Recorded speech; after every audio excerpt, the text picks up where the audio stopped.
hay una canción que me gusta mucho, de Lluís Llach, que para mí podría ser el himno nacional de Cataluña. Venim del nord, venim del sud, quiere decir venimos del norte, venimos del sur, de terra endins, de mar enllà, no? De tierra dentro del mar allá, y no ens mena cap bandera que nos digui llibertat, i no nos mueve ninguna bandera que no se llame llibertat. I caminem per poder ser i volem ser per caminar. Y caminamos para poder ser y queremos ser para caminar.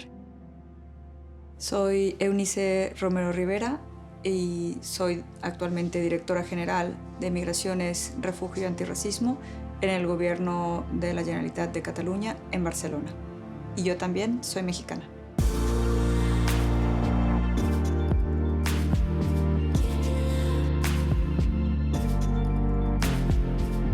Primero pensaba que iba a ser médica, porque mi mamá es médica, mi papá era médico, y era como lo que esperaba todo el mundo, y yo también, ¿no?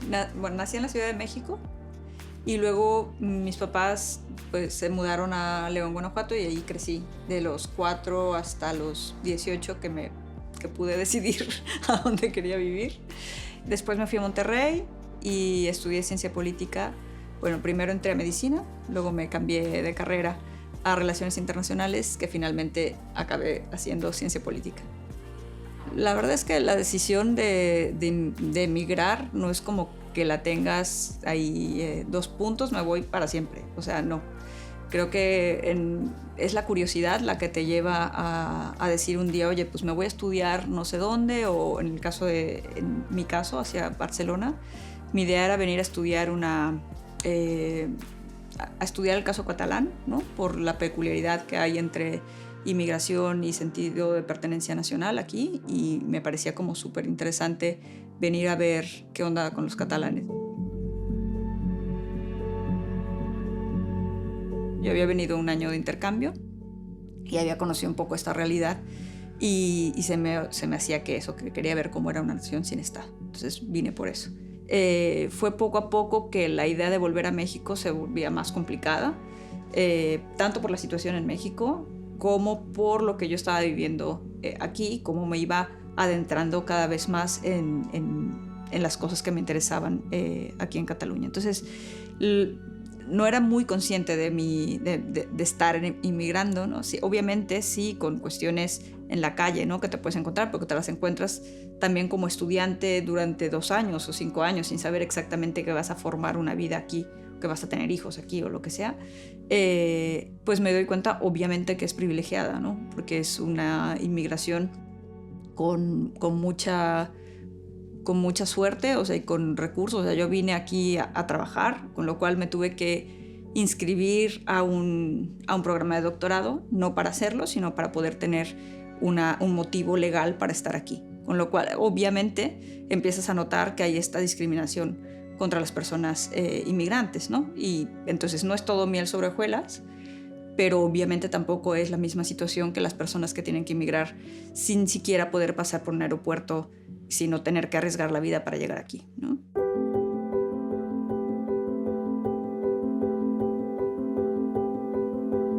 Notaba muchas diferencias, entre ellas la edad de la gente, ¿no? Obviamente súper poquitos niños. Eso no era como muy emocionante, la verdad, pero por otro lado, cosas así como buenas es pues un barrio como el mío, o sea, donde vivo ahora, ¿no? Que es un barrio que en México casi sería imposible. Un barrio en donde la clase trabajadora puede convivir con gente que tenemos posgrados universitarios o que tienes espacios en común con gente que a lo mejor tiene una renta súper baja y puedes hacer calle junta, ¿no? Y eso la verdad es que me gustaría un montón que pasara en México también. Hice una pequeña intervención de 10 minutos sobre el modelo catalán de integración, haciendo una crítica sobre cómo estaba vinculada a identidad, lengua y digamos, aspiraciones de libertad, ¿no? De mayor autonomía y de soberanía para Cataluña. Y bueno, expuse mi punto de vista al respecto, y eso causó que me hicieran una entrevista, que la leyera el vicepresidente de Cataluña en ese momento y que me pidiera ser su asesora en todos estos ámbitos, ¿no? Entonces estuve allí durante 4 años. Esta fue mi primera vinculación con el gobierno catalán. Fue la misma semana justo que podía, o sea, que me llamaron de la Universidad de Nueva York, que era donde yo quería estudiar sociología, y al mismo tiempo, ¿no?, que me pidieron desde la Generalitat que entrara como asesora. Me pareció mucho más peculiar, ¿no?, lo de ser asesora, y entonces no me fui en ese momento a la Universidad de Nueva York, y ya luego me fui quedando por aquí. Ahora, ¿no?, habiéndome vinculado tanto con esta perspectiva de apertura del nacionalismo catalán y al mismo tiempo trabajando por los derechos de las personas inmigrantes, ¿no?, las dos cosas conjuntamente llevaron a que dentro de esta apuesta del gobierno pues me hicieran la propuesta de ser directora general. Soy la responsable dentro del gobierno de Cataluña, o sea, la máxima responsable de asuntos vinculados a las migraciones, al refugio de personas solicitantes de protección internacional y al antirracismo, que esto es una novedad dentro del gobierno. Esta legislatura se creó un gobierno con 4 transformaciones importantes que querían hacer, y una de ellas es la feminista. Se creó un departamento nuevo que es de igualdades y feminismos, y dentro del concepto de igualdad se entiende también interseccionalmente que hay un trabajo por hacer en la igualdad por las personas inmigrantes y por el antirracismo, que también incluye obviamente otros tipos de racismo, por ejemplo con las personas gitanas, ¿no? La gente que reivindica nacionalmente algo parece ser, o desde fuera puede parecer que eso, ¿no?, que es excluyente, que no quiere saber nada de lo que pasa afuera, etc. Pero la verdad es que a mí el hecho de que cuando haces una crítica constructiva se oiga de tal manera que incluso te inviten a participar ¿no?, del gobierno, como fue en su momento, ¿no? Obviamente en ese momento no tenía responsabilidades directas, no era alto cargo, sino que era asesora del vicepresidente, pero bueno, pude influir a nivel de discurso, a nivel de relato, para que se pusiera un acento justamente sobre la naturaleza migrante de la propia Cataluña, ¿no? Hay que reconocer que hay permeabilidad, una permeabilidad que no siempre está en todas partes. Entonces, bueno, esto lo tenemos. Y aún así es difícil, obviamente porque cuando no tienes la nacionalidad, o sea, estamos hablando de que aquí hay un 60% de riesgo de exclusión y pobreza para las personas extranjeras, y ser una persona extranjera que llega adentro del gobierno pues habla, digamos, de la dificultad que hay, ¿no? Pero al mismo tiempo del privilegio que puedes vivir, ¿no?, respecto a las otras personas, porque no es solamente cuestión de echarle muchas ganas, también se tienen que dar muchas condiciones, y creo que en mi caso pues fueron condiciones excepcionales, ¿no?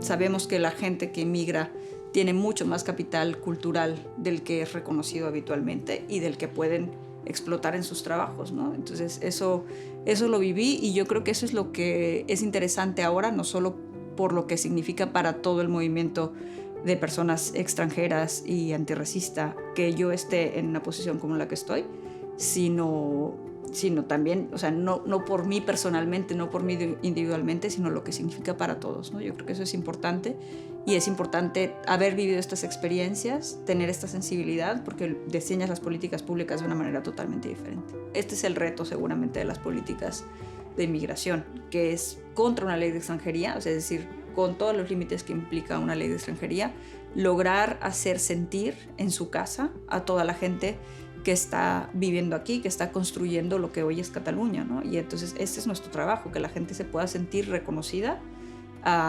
y bienvenida, ¿no? Y entonces que pueda en este espacio, igual que el resto de las personas, tener garantizados sus derechos humanos, que es lo que intenta hacer en general todo el departamento, la secretaría donde está esta dirección general. Inmigrar implica alterar el orden que todo el mundo cree que es el normal, que es no moverte, aunque en realidad lo más normal es moverte.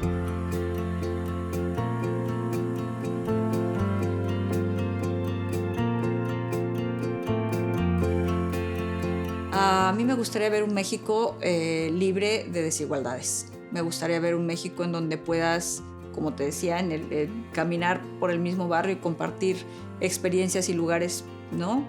Comunes con personas de muchas maneras de pensar, de hacer, de vivir, de ganarse el pan, ¿no? Y ahora pues tenemos nichos diferentes, ¿no? Con diferentes clases sociales.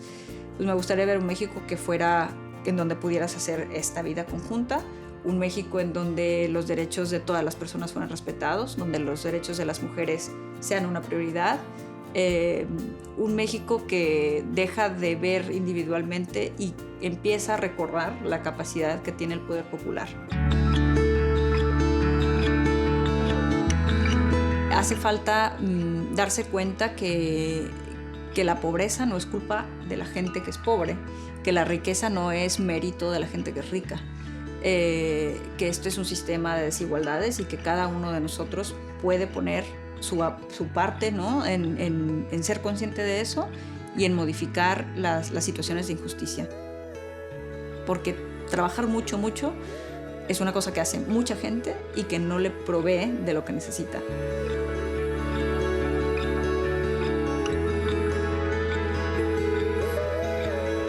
Dejas muchas otras cosas, ¿no? No solo la familia, porque con la familia te vas viendo, van viniendo, ¿no? Ahora que cuando ya tenía hijos, por ejemplo, pues era mi mamá la que venía más que yo ir allí con toda la familia, pero a mí lo que más me hace falta aquí es salir a la calle y sentirme en la calle en Ciudad de México, que es donde yo me siento como pez en el agua. Porque sabes que pueden pasar 1000 cosas, ya sé que no todas bonitas, pero sabes que pueden pasar cosas y esta accidentalidad de la vida me parece que es la poesía de la vida.